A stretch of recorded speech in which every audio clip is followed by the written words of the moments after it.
네, 오늘은 가을비가 주룩주룩 내리고 있는데도 오늘 이렇게 직접 또 건강 세미나 현장까지 오신 여러분들을 진심으로 환영합니다. 또 오늘 유튜브를 통해서 보시는 모든 분들에게도 똑같은 성령의 단비가 내리는 한 시간 되기를 간절히 기원합니다. 우리가 멈춰 있는 것이 아니고 어제보다는 오늘이, 오늘보다는 내일이 모든 면에서 성장하기를 원하실 것입니다.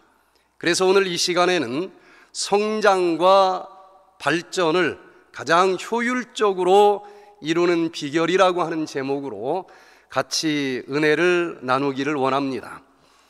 독일의 화학자 유스투스 폰 리비히가 식물을 키우면서 여러 종류의 영양소들을 다른 비율로 키우면서 같은 비용으로 어떻게 영양소를 투여해야 가장 많이 클 수 있을까, 이것을 연구한 결과 한 생명체가 크기 위해서는 하나의 영양소만 가지고는 부족하고 여러 가지 영양소들이 적절한 비율로 짝을 이루면서 성장한다는 사실을 알게 됐고, 그 중에 가장 많이 쏟아부은 영양소만큼 성장하는 것이 아니고 그 중에 제일 부족한 영양소를 투여한 것만큼만 성장을 한다는 것을 알게 됐습니다. 그 이상 더 많이 주는 영양소들은 오히려 흘러 넘치고 안 준 것보다도 못한 쓰레기가 될 수밖에 없다는 것을 발견하면서 이것은 식물뿐만 아니라 모든 성장의 원리에는 똑같이 적용되는 법칙이라는 것을 알게 되고, 그것을 리비히의 최소율의 법칙이라 이름을 붙였습니다. 우리가 육적으로 성장하고 영적으로 성장하는 모든 성장에도 여러 가지가 함께 동원되어야 되는데, 가장 효율적으로 성장하기 위해서는 가장 내가 잘하는 것이 중요한 것이 아니고 가장 부족한 것이 무엇인지를 찾아서 그것을 조금이라도 더 많이 만들어 투여할 때에 우리는 가장 효율적으로 성장할 수 있다는 것입니다. 특별히 우리의 육체적인 세포가 건강하게 잘 자라고 회복되는 과정에서도 같은 법칙이 적용이 되는데, 우리의 세포가 하나가 만들어질지라도 최소한 5대 영양소가 적절한 비율로 들어가야만 된다는 것입니다. 그래서 흔히 에너지를 만들어내고 가장 많이 먹어야 되는 3대 영양소가 있는데, 탄수화물, 또 단백질, 지방질, 이런 것들은 우리 몸의 구성 성분이 되기도 하고 또 이 몸들이 움직이게 할 수 있는 칼로리의 공급원이 되는데, 영양학자들은 이것을 에너지로 타는 영양소다, 그래서 우리가 좀 많이 먹습니다. 그런데 지금까지는 이렇게 많이 먹는 영양소들에 대해서만 관심을 가졌는데, 이 타는 영양소가 아무리 많을지라도 이것을 태워주는 영양소가 결핍될 때에 아무것도 이루어지지 않을 수 있다는 것인데, 미량 영양소인 비타민과 미네랄도 양은 적지만 우리 몸에 어떤 구성 성분을 만드는 과정에서 또 에너지를 만드는 과정에서 양이 적을지라도 이 태워주는 영양소가 부족하면은 결국은 많이 먹은 영양소도 다 쓰레기가 되고 다 흘러 넘칠 뿐이라고 하는 것을 알게 된 것입니다. 그래서 질병이 치료되기 위해서 건강한 세포가 자랄 때, 또 우리들의 품성이 또 더 풍성하게 성장할 때도 영적으로 육적으로 같은 원리가 적용이 되는데, 우리는 대부분 내가 잘하는 것, 내가 많이 먹는 것, 그것을 더 많이 관심을 갖고 나는 무엇을 잘한다, 나는 무엇가 많이 있다, 그렇게 자랑하다가 오히려 하나님의 입장에서 볼 때는 교만하다는 소리만 듣게 되고, 내가 성장하기 위해서는 가장 부족한 것이 무엇인지를 계속 찾아내고 그것을 높여줘야 되는데 우리는 거꾸로 하는 경우가 많이 있다는 것입니다. 그래서 질병 치료를 위해서는 한 수저를 먹을지라도 5대 영양소에서 한 가지도 빠짐이 없이 골고루 먹어주는 것이 굉장히 중요한데, 많은 사람들은 큰 것만 관심을 갖기 때문에 이제 와서 영양학을 공부할 수 있는 것도 아니지만 딱 밥상을 볼 때에 1초 안으로 5대 영양소 중에서 무엇이 빠졌는지 발견할 수 있고, 이것을 조금 더 먹어야 되겠구나, 그래서 한 수저를 먹을지라도 언제나 5대 영양소 식단이 균형지게 짜여진 식사를 하면서 언제나 끊임없이 지속적으로 영적으로 육적으로 성장할 수 있는 우리 모두가 되시기를 간절히 기원합니다. 과연 우리 사람을 만든 하나님께서는 우리가 5대 영양소를 균형지게 먹기 위해서 어떤 음식을 먹어야 되는가? 영양학 두꺼운 책 하나를 읽어도 막상 밥상 앞에서는 제대로 적용되지 않는 어려운 이론인지는 모르지만 하나님께서는 딱 한 구절로 우리가 5대 영양소를 가장 좋은 것으로 어떻게 먹을 수 있는지를 창세기 1장 29절에서 가르쳐 주셨습니다. 우리 같이 한번 읽어보겠습니다. 시작. 하나님이 가라사대 내가 온 지면에 씨 맺는 모든 채소와 씨 가진 열매 맺는 모든 나무를 너희에게 주노니 너희 식물이 되리라. 간단하지만 우리에게 가장 양질의 영양소로 5대 영양소를 균형지게 먹을 수 있는 레시피를 가르쳐 주신 것입니다. 우리는 탄수화물을 먹어야 에너지를 만들 수 있고 그 에너지로 활동하고 살아갈 수가 있습니다. 그런데 여기 보니까 씨 맺는 모든 채소를 먹으라 그랬는데, 씨 맺는 채소 중에서 싹이 나지만 조금 기다렸다가 씨앗이 열리고 그 씨앗이 탐스럽게 익었을 때 그 곡식을 먹으면 가장 양질의 탄수화물을 먹을 수가 있습니다. 그래서 밥을 먹을 때도 여러 곡식 중에 한 가지는 나와야 된다는 것입니다. 쌀로 먹든 보리로 먹든 밀로 먹든 수수, 조, 이런 곡식 중에 하나가 들어있는지 안 들어있는지는 0.1초만 해도 눈에 들어올 수 있을 것이고, 한 가지만 지속적으로 먹는 것보다는 돌아가면서 곡식 중에 하나로 오늘은 어떤 탄수화물을 먹을까?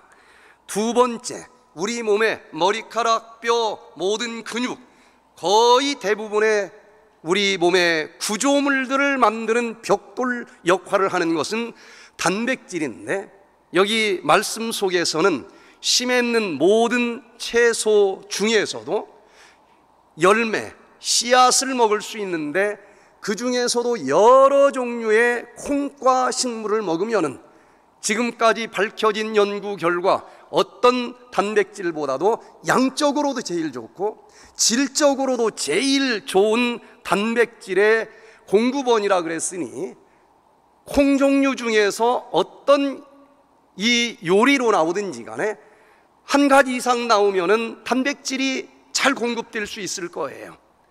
두부로 나오든 콩밥으로 나오든 콩조림으로 나오든 콩나물로 나오든 어찌했든지 간에 콩 중에서 하나의 요리는 올라와야 된다는 것입니다. 또 지방은 우리 모든 몸의 세포의 막을 구성해 주기도 하고, 또 어디서 떨어져 넘어져도 뼈가 부러지지 않도록 여기저기 들어있어서 스폰지 역할을 해주고, 쿠션 역할을 해주고, 그리고 또 이 에너지를 저장할 수 있는 가장 좋은 에너지, 이 밀도당 가장 많은 칼로리가 들어있는 지방을 또 항상 먹어줘야 되는데, 씨 가진 열매를 먹으라 그랬습니다. 이 씨 가진 나무에서 열매를 먹는데, 그 열매에 과육을 먹을 수도 있지만 살구나 아몬드 같은 것은, 또 호두 같은 것은 그 열매에 씨앗을 먹을 수도 있을 거예요. 그런데 그 모든 것을 우리는 견과류, 종실류라고 부를 수 있는데, 여기에 가장 사람에게 좋은 지방, 다른 고기 속에 있는 지방을 먹으면 포화지방이 많아서 피가 끈적끈적하고 심혈관계에 여러 가지 원인이 되겠지만, 요 견과류 속에 있는 지방은 먹을수록 피가 더욱더 묽어지고 혈액순환이 잘 되는 것으로 밝혀졌습니다. 그래서 견과류 종류 중에 하나를 먹으면 됩니다. 또 이 3대 영양소가 어떤 물질로 대사가 되든지 또 에너지로 태워지든지 그럴 때 꼭 필요해. 양은 적지만 정말 우리들의 삶을 위해서 중요한 비타민과 미네랄을 먹어야 되는데, 비타민은 씨 맺는 모든 채소 중에서 잎사귀 종류를 먹으면 거기에 가지각색 색깔별로 모든 비타민이 들어있기 때문에 여러 가지 채소가 색깔별로 올라오도록 메뉴를 짜면 될 것입니다. 또 씨 가진 열매 중에서 과육을 먹으면 거기에도 아주 좋은 양질의 비타민이 들어있고, 또 미네랄은 씨 맺는 모든 채소 속에 많이 들어있습니다. 저 바다에 있는 바다의 풀, 해조류, 그리고 또 과일, 채소 이런 것들 속에 많이 들어있기 때문에 반찬을 골고루 돌아가면서 올릴 수 있다고 하면 우리는 5대 영양소를 언제나 균형지게 먹을 수 있고, 또 이 세포가 무럭무럭 자라나서 항상 건강하게 살 수 있는데, 조금 더 자세히 이 5대 영양소를 어떻게 메뉴로 항상 균형지게 올라오도록 할까? 탄수화물은 언제나 먹어야 에너지가 나올 수 있을 거예요. 그런데 탄수화물을 먹을 때 하나 더 생각할 게 있는데, 하나님이 주셨으면은 속에 달콤한 것도 먹고 좀 껍질에 거칠거칠할지라도 하나님이 주셨을 때는 다 필요하니까 주셨다는 거예요. 그래서 그 속에서 달콤한 것만 얍싹 빠르게 빼먹지 말고, 그것도 먹지만 껍데기에 있는 거칠거칠한 섬유질까지 통공유, 통째로 먹는 지혜가 필요하다는 것입니다. 밥을 먹어도 백미가 아니고 껍질까지 섬유질을 같이 가지고 있는 현미를 먹어야 된다는 것입니다. 그래서 과연 껍질을 벗겨낸 부드럽고 달콤한 정백미를 먹을 것인가, 거칠거칠할지라도 통째로 통곡류를 먹을 것인지에 대해서 우리는 많은 연구를 해볼 필요가 있습니다. 쌀이나 밀을 쪼개보면 껍질, 거칠거칠한 걸 벗겨버리면 속에 배유가 들어있는데 주로 당분입니다. 녹말이에요. 씹으면 단맛이 납니다. 그런데 이 배유 속에는, 흰쌀 속에는 영양소의 종류별로 설명한다고 하면 5%밖에 들어있지 않다는 겁니다.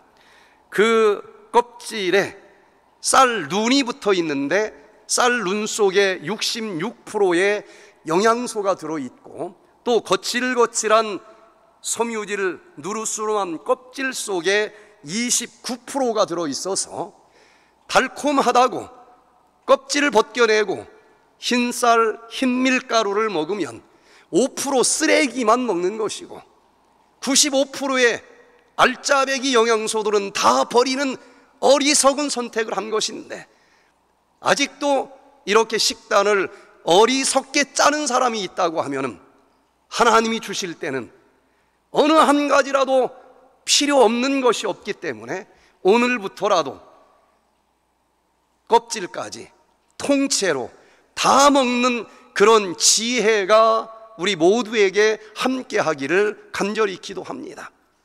우리는 떡으로만 살 수 있는 존재가 아니고 말씀으로 살아야 되는 영적인 존재입니다. 영적인 음식인 하나님의 말씀을 먹을 때도 많은 사람들은 그 말씀 속에서 뭐 1000번, 10,000번 죄를 져도 다 용서해주고 구원해준다, 이런 달콤한 말씀만 먹으려고 하는 사람들이 많아요. 다시는 그렇게 살지 말아라, 다시는 죄를 짓지 말아라. 비록 섬유질처럼 좀 거칠거칠할진 모르지만은 그 말씀도 다 필요해서 주셨으니까 통째로 성경 전체의 말씀을 먹으면서 좋을 때나 시련과 역경이 밀려올 때나 언제나 차고 넘치는 그런 행복한 삶을 살 수 있는 우리 모두가 되시기를 바랍니다. 비슷한 것처럼 보이고 칼로리만 계산하면은 흰밥이나 현미밥이나 비슷한 것처럼 보일지 모르지만 껍질을 벗겨낸 그 하얀 정백미는 대부분 포도당만 들어있고 그것을 먹으면은 세포 속으로 들어가 미토콘드리아에서 먹는 것이 목적이 아니고 에너지로 태워져야 되는데, 이 포도당이 에너지로 태워지기 위해서는 산소가 필요합니다. 그리고 양은 적을진 모르지만은 비타민 B1과 그리고 또 약간의 미네랄과 같은 불소식의 영양소가 골고루 갖추어질 때에 드디어 ATP라고 하는 에너지가 만들어지면서 그 힘으로 우리가 살아가는 것입니다. 그런데 많은 사람들은 칼로리만 바라봐요. 라면 한 봉지도 300kcal. 칼로리만 보면은 뭐 이거 하나 먹어도 되겠지 하지만 거기에는 미량 영양소가 없습니다. 그래서 분명히 배부르게 먹었고 칼로리도 들어왔지만 결국은 이것을 태우는 불소식의 영양소가 없기 때문에 ATP 에너지로 태워지질 않습니다.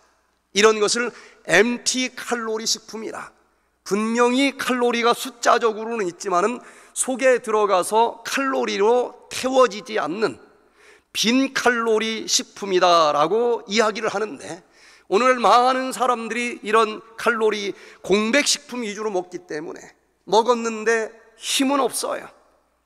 또 실컷 먹고 소화시켰으니까 아깝다고 지방으로 또 저장을 해서 아랫배에 싸놓기 때문에 겉모습으로 볼 때는 굉장히 힘이 넘칠 것처럼 보이지만은 자기만 합니다. 너무 피곤해요. 너무 힘들어요. 그래서 꽉 찬 영적인 육적인 이 음식을 먹으면서 언제나 지치지 않고 살아갈 수 있는 우리 모두가 되기를 바랍니다. Journal of Agricultural and Food Chemistry, 이 저널 2020년 11월 달에 발표된 것을 보니까 비슷한 것처럼 보여도 흰쌀, 흰밀하고 통밀, 현미가 어떤 차이가 있는지를 자세하게 발표를 했습니다. 여기 보니까 통째로 먹을 때는 비만이나 제2형 당뇨병, 심혈관 질환, 암, 여러 가지 이런 만성 질환이 속에 달콤한 것만 먹는 사람들에 비해서 현저하게 적게 걸린다라고 발표를 합니다.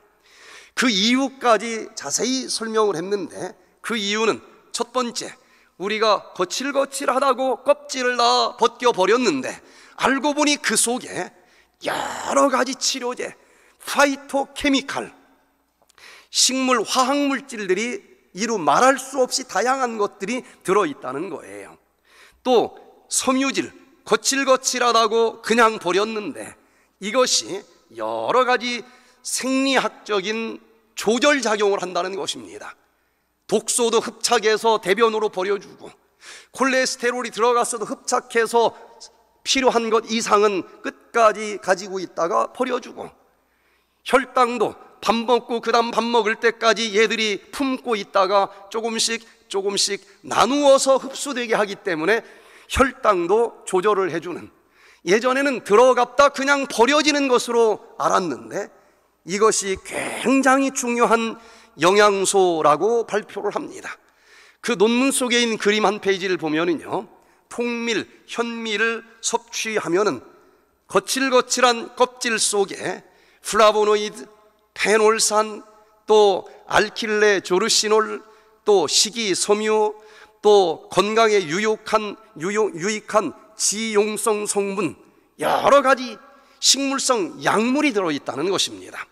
그래서 이걸 먹으면 대장암, 거의 모든 암을 걸리지 않도록 지켜주는 일을 하고, 그리고 혈액순환이 술술 잘 되게 하면서 여러 가지 심혈관 질환이 걸리지 않고 치료되게 해준다는 것입니다.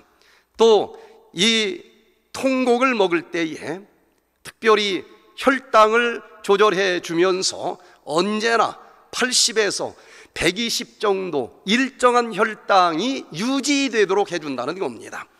그리고 그렇게 먹으면은 이 섬유질 때문에 배가 불러서 많이 먹지를 않아요.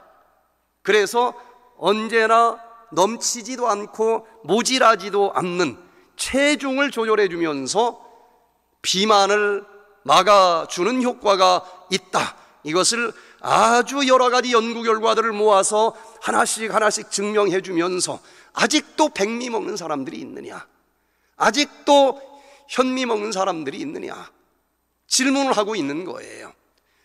전화가 왔습니다. 백투에덴 세미나에 중년 부인이 참여를 했는데 괜히 백투에덴 왔다가 이혼을 하게 생겼다고 전화가 왔어요. 이게 무슨 말씀입니까? 백투에덴 가서 말씀을 들어보니 백미가 아니고 뭘 먹어야 되겠어요? 현미를 먹어야 되는구나. 한국 사람들 화끈하지 않습니까? 집에 가자마자 밥상을 다 바꿨어요. 현미밥으로 내놨더니 남편은 소화가 안 된다는 겁니다. 맨날 부부싸움을 하는 거예요. 남편이 하는 얘기가 사람이라는 것은 다 체질이 있는 거 아니냐. 나는 현미밥을 먹으면은 그냥 화장실에서 현미가 대변과 함께 섞어 나온다. 그런데도 이 부인이 끝까지 밀어붙이니까 도장 찍자고 그러는 거예요. 당신하고 살다가 말라 죽겠다. 이제 고민이 됐는지 저한테 전화가 왔어요. 어떻게 하면 좋습니까? 괜히 백투에덴 왔다가 이혼하게 할 수는 없잖아요. 그래서 남편을 설득해서 같이 일주일만 백투에덴 한번 들어갔다가 그러고 나서도 현미 못 먹겠다고 하면은 내가 백미를 해주겠다. 같이 왔어요. 첫날 이제 저하고 같이 밥을 먹으면서 오늘 저녁은 저하고 똑같은 속도로 식사를 합시다. 그리고 하고 싶은 얘기는 내일 합시다. 그래도 이분이 할 말이 많아요. 자기는 체질이 현미를 먹으면 그냥 현미가 굴러나오는 체질이라는 거예요. 그 얘기는 내일 하시고 일단 오늘 식사를 같이 합시다. 근데 3번도 안 씹고 삼키는 겁니다. 아니 저랑 똑같은 속도로 좀 오늘 한 끼라도 좀 먹읍시다. 100번씩 씹어서 삼키게 했어요. 그리고 아침에 일어나서 물어봤습니다. 오늘도 대변에 현미 알이 굴러나왔습니까? 그랬더니 뒷머리를 긁어요. 여기서 100번을 씹었기 때문에 다 죽이 됐는데 뱃속에서 자기가 달라붙어 가지고 다시 현미로 굴러나올 리는 없을 거 아니겠습니까? 현미가 소화가 안 되는 체질은 이 세상에 없어요. 100번을 씹으면은 어느 누구든지 현미든 통밀이든 다 소화가 되게 되어 있습니다. 너무 빨리 먹는 습관 하나만 고치면 여기 나오는 여러 가지 5%가 아니라 100% 영양소들을 먹으면서 그날부터 혈당이 조절이 되고 혈압이 떨어지고 혈색이 돌면서 활력 넘치는 삶을 살 수 있다는 것입니다. 그 속에 하얀하고 달콤한 것만 먹겠다는 사람들이 있는데 이사야 55장 6절 7절에 있는 것처럼 영적으로도 악인은 그 길을, 불의한 자는 그 생각을 버리고 여호와께 돌아오라. 그리하면은 그가 긍휼히 여기시리라. 우리 하나님께로 나오라. 그가 널리 용서하시리라. 아무리 죽을 죄를 졌어도 하나님께 나오기만 하면 다 용서해 주신다는 겁니다. 얼마나 그 백미 흰쌀처럼 달콤한 복음의 말씀입니까? 많은 그리스도인들이 이것만 먹으려고 그래요. 그리고는 다시는 죄를 짓지 말아라. 무릇 율법 행위에 속한 자들은 저주 아래 있나니 기록된 바 누구든지 율법책에 기록된 대로 온갖 일을 항상 행하지 아니하는 자는 저주 아래 있는 자라. 율법에 있는 대로 살아라. 이 율법은 귀에 거칠거칠하다는 거예요. 잘 안 넘어간다는 겁니다. 그거 빼고 그냥 신앙을 하면 안 되느냐. 그러나 이 육적인 원리처럼 영적인 원리도 하나님이 주셨을 때는 십자가의 복음도 필요하지만 다시는 그렇게 죄를 짓지 말지니라 율법과 계명도 같이 먹을 필요가 있다고 하는 것입니다. 그 계명 율법을 먹어야 내가 무슨 죄를 졌는지 이해할 수 있고 그 죄를 용서해 주실 수 있는 분은 오직 한 분 십자가의 예수 그리스도밖에 없다는 필요성을 느끼게 하고 그 율법은 우리를 이 모든 죄를 씻을 수 있는 십자가 앞으로 인도하면서 우리가 온전히 용서받을 수 있고 변화될 수 있다는 것입니다. 미국에서 백퇴된 프로그램을 할 때에 이주석 목사님이 참여를 했습니다. 그 사모님도 목사님이셔요. 그런데 35년 동안 당뇨병으로 고생을 하다 보니까 이 병원 저 병원 다녀도 치료가 안 됩니다. 그래서 이제 그냥 되는 대로 살자 포기하고 사는데 신문에 난 백퇴된 프로그램을 그 사모님이 보시고서 여기 마지막으로 한 번만 가자. 그때는 호텔에서 할 때인데 그 유명한 병원을 가도 안 낫고 불치병이라는데 무슨 호텔에서 하는 프로그램에가 당뇨병을 치료하느냐. 안 간다. 그런데 그 사모님이 강제로 끌고 왔습니다. 우리가 프로그램 할 때는 첫날 자기소개를 하는데 자기소개는 누가 하는 겁니까? 자기가 하는 거 아니겠어요? 근데 이분은 자기소개도 자기 부인한테 대신 하라고 그러더라고요. 제일 뒷자리에 앉아서 아주 그냥 마지못해 팔짱 끼고 앉아 있는 거예요. 그런데 5대 영양소가 무엇인지도 배우고 백미가 아니라 현미를 통째로 먹어야 된다는 이 말씀을 들으면서 여기에서 나오는 대로 식사를 했습니다. 100m만 걸어도 이 혈당이 끈적끈적한 피로 흐르면서 벌써 허리 디스크가 와서 걷지를 못하고 주저앉는 분인데 한 5일 정도 지나니까 만보를 그냥 단숨에 걸어도 허리가 안 아플 정도로 좋아졌어요. 혈당을 재보니까 약을 먹어도 조절이 안 되던 그 혈당이 놀랍게 정상으로 조절이 됩니다. 밥을 통곡으로 먹는다는 얘기는 이게 굉장히 중요합니다. 약보다도 중요해요. 왜? 이것이 한번 습관이 바뀌면 하루 세끼 평생을 그렇게 먹기 때문에 그 자체가 조절해주는 이 혈당 조절력이 굉장히 큰 것입니다.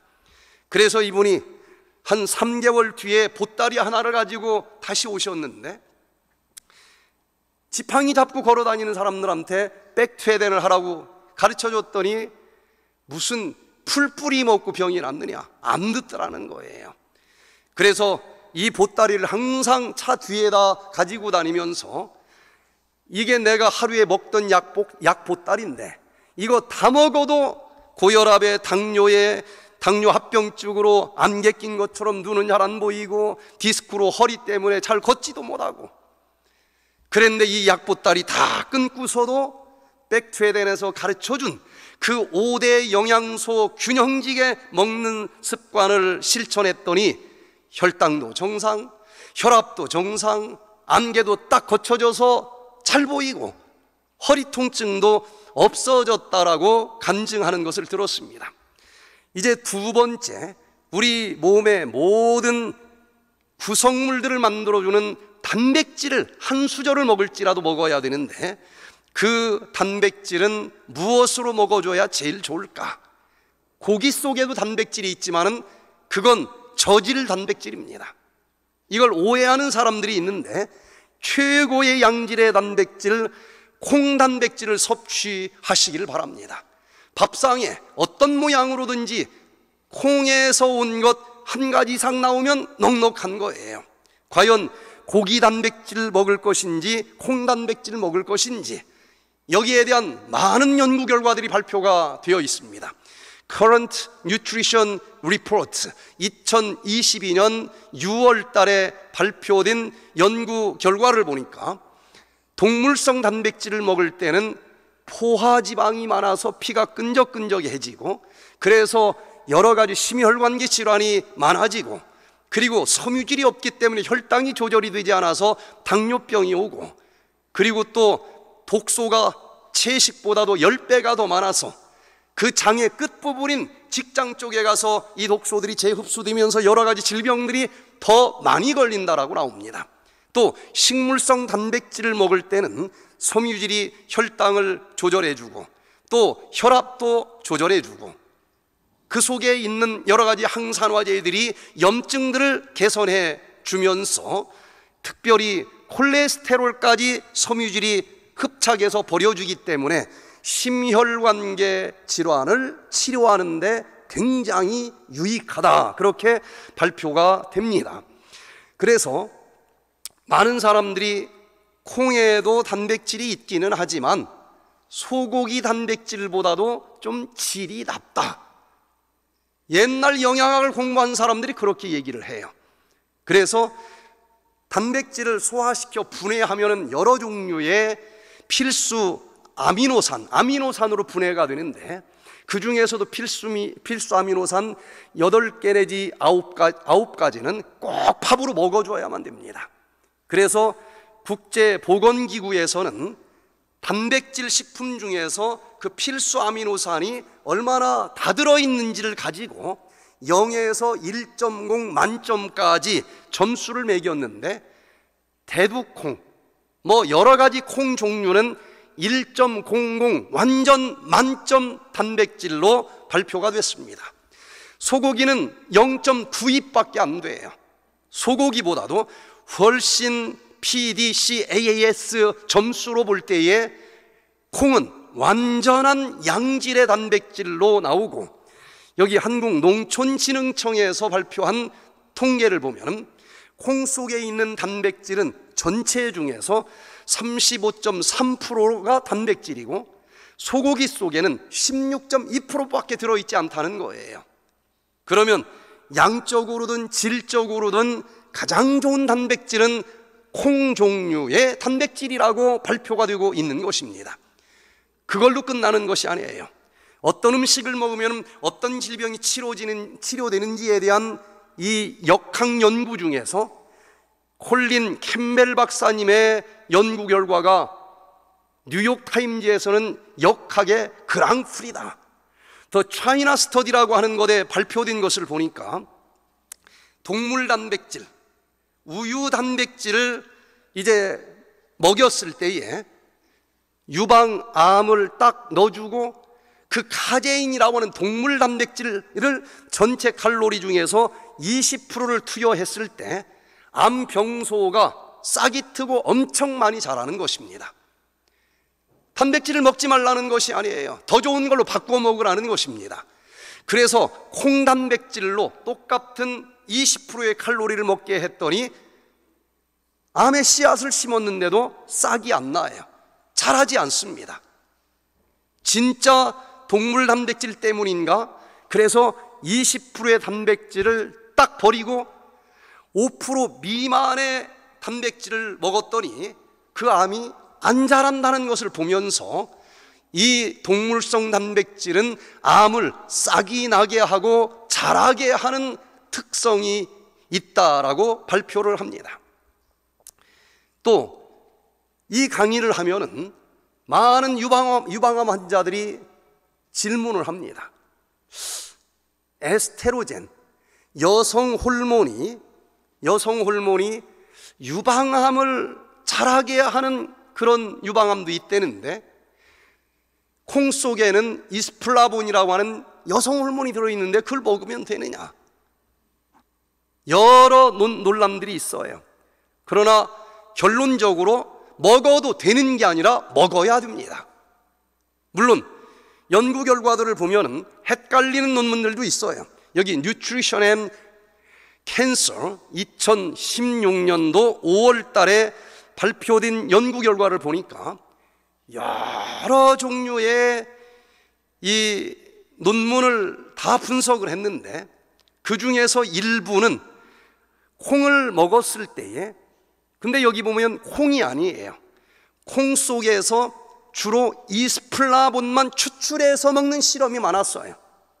그랬더니 유방암이 오히려 성장했다는 것입니다. 그러나 또 어떤 논문은 오히려 감소됐다라고 하는 논문도 나와요. 그러나 최종적인 결론을 발표를 드리면, 유러피안 저널 오브 에피데미올로지 2020년 6월 달에는 두 가지를 강조합니다. 첫 번째, 이스플라본 하나만 가지고 실험을 한 거는 잘못됐다. 우리가 그거 하나만 먹느냐? 콩 전체를 먹지.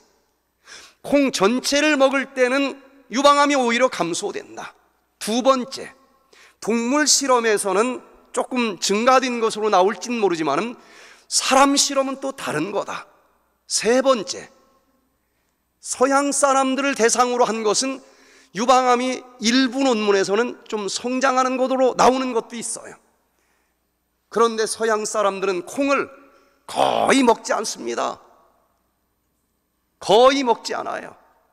콩 5알 먹는 사람하고 10알 먹는 사람하고 2배를 더 먹었지만 그 정도 먹는 것으로는 유방암에 영향을 줄 수 있는 양이 아닙니다. 그래서 유러피안 저널 오브 에피데미올로지지만 한국 사람들, 미국 사람들은 이게 뭐 어마어마한 양을 먹는데, 그렇게 많이 먹는 사람들 중에서 많이 먹는 사람, 적게 먹는 사람을 따져보자. 30만 명 대상으로 연구를 했습니다. 그런데 그 연구 결과는 하루에 9.4mg 이상 대두콩을 섭취하는 사람들은 10년 동안 추적했는데, 그 중에서 하루에 10mg씩 더 먹을수록 유방암 위험이 3%씩 감소된다라고 발표가 됩니다. 그래서 먹을수록 유방암은 덜 걸리는 것으로 나왔고, 왜 그런 일이 벌어질까? 우리 몸속에서 나오는 에스테로겐 여성 호르몬이 적을 때는 여러 가지 갱년기 증상이 있을 거예요. 그러나 너무 많이 들어오면은 일부의 유방암은 더 성장할 수 있습니다. 그런데 콩을 먹을 때는 에스테로겐이 아니에요. 제니스테인입니다. 비슷하지만 자세히 보면 틀려요. 그래서 여성 호르몬이 부족한 사람들에게는 콩 속에 있는 식물성 여성 호르몬이, 나도 여성 호르몬 수용체에 들어갈 수 있어, 들어가서 눌러주기 때문에 여성 호르몬이 부족한 사람들은 여성 호르몬을 보충해주는 기능이 있다는 것입니다. 그런데 반대로 여성 호르몬이 너무 넘칠 때는 어떤 일이 벌어질까? 유방암 걸리는 게 아닐까? 그렇지 않다는 연구 결과가 나온 거예요. 부족할 때는 보충해주지만 너무 넘칠 때는 이 제니스테인이 그 수용체에 가서 딱 달라붙었기 때문에 넘치는 에스테로겐이 달라붙을 수가 없어서 유방암을 오히려 감소시켜주는 그런 기능을 한다라고 이 연구 결과에서 발표를 합니다.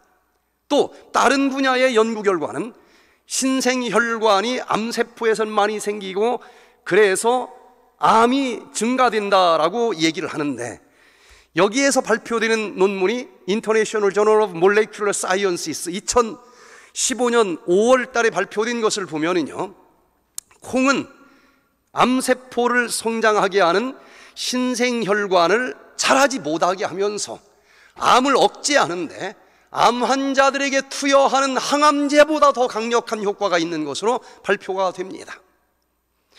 신생혈관이 굉장히 많이 자라는데 여기 보니까 어떤 유방암 환자들이 먹는 이 타목시펜이나 이런 항암제를 먹을 때보다도 여기 콩에서 추출한 두유를 먹는 사람들이 암이 자라는 것이 훨씬 더 적다라고 발표를 합니다. 그래서 많은 유방암 환자들이 콩을 고기 대신 먹으면서 2중, 3중의 효과로 암이 완전히 치료되는 놀라운 결과들을 우리가 보게 됩니다. 세 번째, 지방을 또 먹어야 되는데 고기 속에 있는 지방이 아니고 견과류에 있는 지방을 먹으라는 것입니다. 그래서 밥상에 견과류 종류 중에 하나가 어떤 것으로든지 꼭 나와야 되는데 한국의 채식주의자들이 이 부분을 많이 놓치는 것을 보게 돼요. 한국인들은 견과류를 얼마나 잘 안 먹는지 견과류 먹는 날을 1년에 한 번 아예 정해놓은 유일한 민족일지도 몰라요. 언제 먹습니까? 대보름날. 그날 딱 하루 먹었는데도 막 부스럼이 없어졌대. 얼마나 안 먹었으면. 고기를 끊고 채식을 하는데 견과류를 먹지 않으면 지방이 결핍되기 때문에 결국은 지방이 많이 들어있는 고기 생각이 나서 결국은 먹게 되어 있어요. 그래서 견과류가 언제나 밥상 위에 한두 종류씩 올라와야 된다는 것입니다. 지방은 비슷해 보이지만 탄소가 쭉 앞으로 나란히를 하고 있고 양손에서 수소를 잡고 있는데 그 수소가 빈틈없이 꽉 차 있으면 포화지방이라 그러고 주로 동물성 지방은 이 포화지방이 많아요. 그런데 그 중에 탄소가 몇 군데 수소를 잡지 못하고 있는 부분이 있다. 불포화가 되어 있어서 이것을 불포화 지방이라고 합니다. 주로 식물성 지방에는 불포화 지방이 많아요. 오메가 9보다 6보다도 3가 빈 부분이 많고 연구 결과는 이 빈 부분 이중 결합 부분이 세포의 벽을 만들었을 때에 영양소가 들어가고 독소가 나가는 문 역할을 해준다는 것입니다. 그래서 오메가3가 제일 고급스러운 지방이라고 얘기를 해요. 그러나 분명히 고급스러운 지방이지만 수소가 잡아야 되는 손이 있는데 잡지 못한 빈손의 수소가 3군데나 있기 때문에 단점이 있습니다. 공기 중에 떠다니는 산소를 잡을 손이 더 많아서 산화가 더 쉽게 돼요.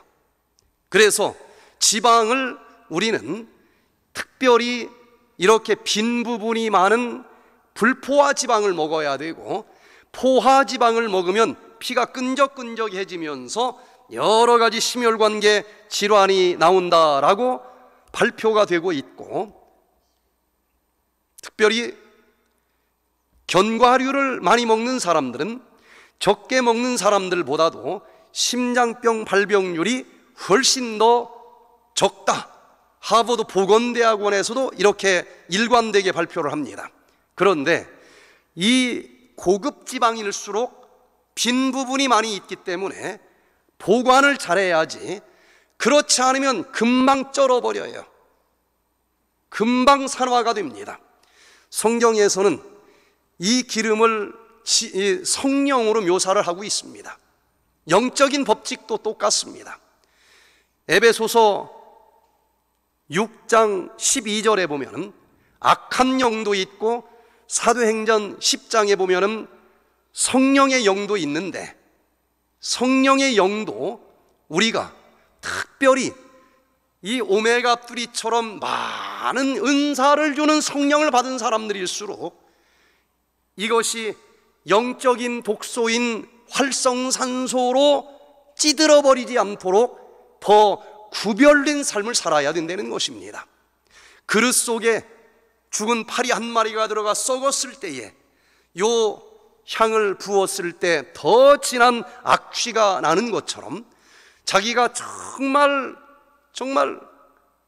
많은 은사의 성령을 받았다고 생각을 하면은 이 세상에 죄악이라고 하는 활성산소가 들어오지 못하도록 견과류처럼 더욱더 두꺼운 영적인 갑옷을 입고 구별된 삶을 살아야지, 그렇지 않으면 그런 사람들에게 똑같은 기회가 들어왔을 때에 저 지나가는 세상 사람들까지도 역겹다라고 표현을 할 거예요. 성령의 은사를 받은 사람들은 더욱더 구별된 삶을 살아가시게 되기를 바랍니다. 네 번째, 비타민은 여러 가지 채소와 과일을 통해서 먹어줘야만 여러 가지 대사가 잘 진행되고 에너지가 잘 만들어질 겁니다. 그런데 비타민은 과일과 채소, 하나님이 만들어주신 그런 과일 채소 속에 있는 천연 비타민을 먹는 게 좋다는 것입니다. 인위적으로 합성 비타민을 먹으면은 흡수가 잘 안 된다라고 나와요. 여기 일본의 과학기술청에서 발표한 연구 결과를 보면은 50년 전보다 이런 미량 영양소들이 20분의 1로 줄어들어 있다라고 이야기를 합니다. 그래서 자꾸 요즘에 보충제를 먹는데, 여기 의학저널에서는 가장 권위가 있다라고 하는 JAMA 2007년 2월 달에 놀라운 연구 결과가 발표돼서 세상이 난리가 났었습니다.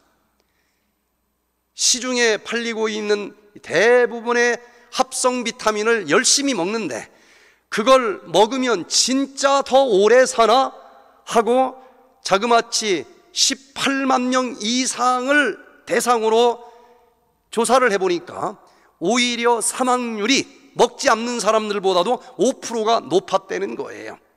그래프로 보면은 비타민 A를 안 먹는 사람들보다도 그 합성 비타민 먹는 사람들이 16%나 조기 사망률이 더 높았고, 베타카로틴을 먹은 사람들은 7%, 비타민 E를 먹은 사람들은 4%가 더 조기 사망률이 높았다는 것입니다. 도대체 왜 그럴까? 여기 다른 연구 결과들을 봐도 천연 비타민과 합성 비타민을 가지고 실험을 해보니까 여기 몰레큘러 뉴트리션 앤드 푸드 리서치 2009년 12월 달에 발표된 것을 보니까 천연 비타민은 실험관 안에서 실험을 할 때도 실험관 밖에서 실험을 할 때도 똑같이 항암 효과가 있었습니다. 그런데 합성 비타민은 실험관에서 실험을 할 때는 항암 효과가 있었는데 사람 몸속에 집어넣었을 때는 항암 효과가 없었다는 거예요. 왜 그럴까? 스탠포드 대학의 제임스 콜만 박사님의 연구 결과는 합성 비타민이나 과일 속에 있는 천연 비타민이나 탄소 몇 개, 수소 몇 개, 그건 같아요. 화학식은 똑같은데, 그래서 자꾸 똑같다고 그러는데, 똑같은 종이일지라도 예쁜 종이에다가 내가 당신을 사랑합니다 하고 편지를 주면은 받을 마음이 있을지는 모르지만 그걸 꾸깃꾸깃해서 주면은 받을 마음이 없는 것처럼 합성 비타민은 천연 비타민과는 달리 꾸깃꾸깃해져서 입체 구조식이 다르기 때문에 내 몸 세포에서는 받아먹지 않는다는 것입니다. 그래서 하나님이 창조하신 그 천연 비타민을 먹고 사람들이 인위적으로 만든 합성 비타민은 멀리하는 것이 좋다는 것입니다. 자, 마지막으로 다섯 번째, 미네랄을 우리가 또 먹어줘야 되는데 가장 많은 미네랄은 해조류 속에 들어 있습니다. 그런데 미네랄은 무기 미네랄이냐 유기 미네랄이냐는 것을 구별해야 돼요. 철분은 저 광물질 철분이 있고, 그리고 샐러리 속에 있는 유기 철분이 있는데, 금속 덩어리 그런 미네랄은 동물이나 사람은 흡수가 불가능합니다. 그런데 식물은 그 무기 미네랄을 먹으면서 햇볕을 받아들이고 CO2를 빨아먹고 물을 가지고 얘들을 여러 가지 아미노산을 붙여서 유기 미네랄로 바꿔줍니다. 사람이나 동물은 식물이 저 광물질을 가지고 유기미네랄로 합성해준 유기미네랄만 흡수할 수 있다는 거예요. 많은 사람들이 이 차이를 구별을 안 합니다. 칼슘도 무기칼슘을 먹으면 뼈에 가서 달라붙지 않아요. 돌멩이만 만듭니다. 뭔가 미네랄 먹으면서 결석 생기는 사람들이 더 많아요. 여기 저널 오브 여기 애니멀 사이언스 2023년 1월 달에 발표된 것을 보니까 젖소가 태어나자마자 어린 젖소에게 무기미네랄을 주지 않고 유기미네랄을 줬더니 여기 보니까 특별히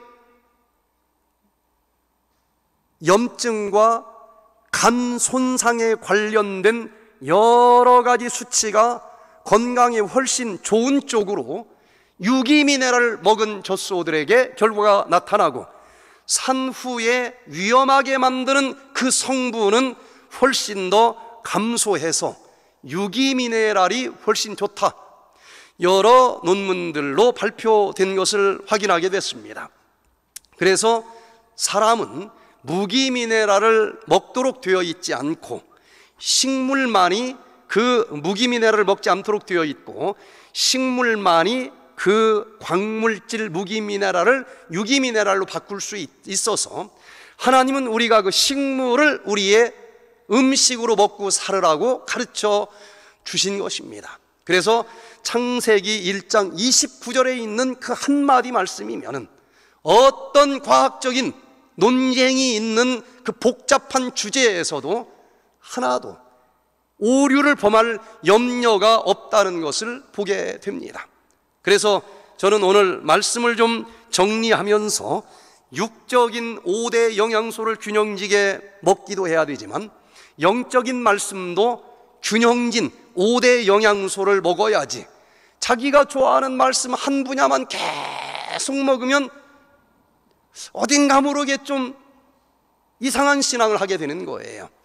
탄수화물, 그 달콤한 탄수화물을 우리가 꼭 먹어야 되는 것처럼 하나님의 말씀도 정말 꿀송이처럼 달콤한 복음의 말씀을 우리는 먹어야만 됩니다. 매일 먹어야 돼요. 그런데 그 중에 율법 계명 하나도 천지가 없어지기 전에는 절대로 뺄 수 없고 다 먹어야 된다라고 하는 말씀처럼 통째로 그 복음과 또 율법을 같이 먹어보시게 되기를 바랍니다. 또 영적인 단백질도 매일 먹어야 되는데 단백질은 우리 몸에 뼈대를 만들고 우리 몸에 구조물을 만들어요. 그래서 영적으로도 우리의 신앙의 뼈대를 형성해주는 교리의 말씀을 우리는 체계적으로 연구를 해야 됩니다. 그래야 누가 뭐라고 해도 흔들리지 않아요. 성경에서 허락된 식재료로만 먹어도 가장 양질의 뼈대를 만들 수 있다 그랬습니다. 하나님께서는 성소에서 향 하나를 만들 때도 내가 네게 명한 재료로만 만들으라고 했습니다. 동물성 단백질이 아니고 하나님이 가르쳐주신 레시피대로 식물성 단백질, 식물성 지방질로 먹으면서 우리의 신앙의 뼈대를 튼튼하게 만들 수 있기를 바랍니다. 또 지방질은 우리가 이 영양소를 저장해주는 역할을 하기 때문에 때로는 환난날 우리가 배고플 때도 있을진 모르는데 그때 살아가기 위해서 환난과 곤고의 날이 이를 때에 고농축 진리의 말씀을 우리 기억 속에 암송하고 저장을 하면서 가장 어려울 때 그 기억된 저장된 말씀으로 승리할 수 있기를 간절히 바랍니다. 영적으로 비타민은 여러 가지를 변화시켜주는 에너지인데 우리가 이론적으로 건조한 말씀만 먹지 말고 우리가 실질적으로 성품이 변화될 수 있고 마음이 뜨겁고 마음이 행복할 수 있는 영적인 비타민과 같은 그런 말씀도 먹고 마지막으로 이 미네랄은 모든 것을 만들 때 양은 적지만 중심축으로 모든 걸 시작하게 만들어줍니다. 생명은 피에 있다 그랬는데 피 속에 있는 헤모글로빈이 만들어지기 위해서는 작지만 한가운데 철이라고 하는 미네랄이 있어야 되고 그걸 중심으로 사방의 탄소 수소가 연결되면서 피가 만들어질 수 있습니다. 마찬가지로 모든 것을 시작할 수 있도록 만들어줄 수 있는, 남들은 머뭇머뭇하는데 너에게 준 사명은 이것이다. 그 말씀을 먹고 아무도 가보지 않은 길이라 할지라도 걸어갈 수 있고 시작할 수 있는 그런 말씀들을 먹으면서 식물이 가장 넘치는 것은 그만하고 가장 부족한 것을 먹어야 성장하듯이, 또 우리의 신체도 가장 많이 먹는 것, 그것을 더 먹는 것이 아니고 가장 부족한 영양소를 보충하면서 육적으로도 성장하고, 신앙도 내가 잘하는 것 자랑하고 교만에 빠지지 아니하고 정말 가장 부족한 것들을, 제일 부족한 게 무엇인지 그걸 찾아서 집중적으로 기도하다 보면은 우리의 영적인 신앙도 자랄 수 있을 것입니다. 성품 변화를 위해서도 우리는 자기가 가장 많은 것만 자랑하는데 그래봤자 교만하다는 소리밖에 듣지 않을 거예요. 나에게 가장 부족한 것을 찾아서 금식하고 기도하고 매달리면서 하나님, 다른 건 몰라도 나에게 가장 부족한 이것 하나를 고쳐 주시옵소서. 기도하다 보면은 틀림없이 고쳐 주실 것이고, 그 부분이 눈꼽만큼만 좋아져도 주변 사람들은 야, 저 사람 변화했다라고 얘기할 것입니다. 주님이 오실 날이 멀지 않았습니다. 우리의 영혼뿐만 아니라 우리의 몸까지도 흠없이 변화되고 예수님의 품성을 닮을 수 있는 우리 모두가 되시기를 간절히 바라면서 오늘 말씀을 마치겠습니다.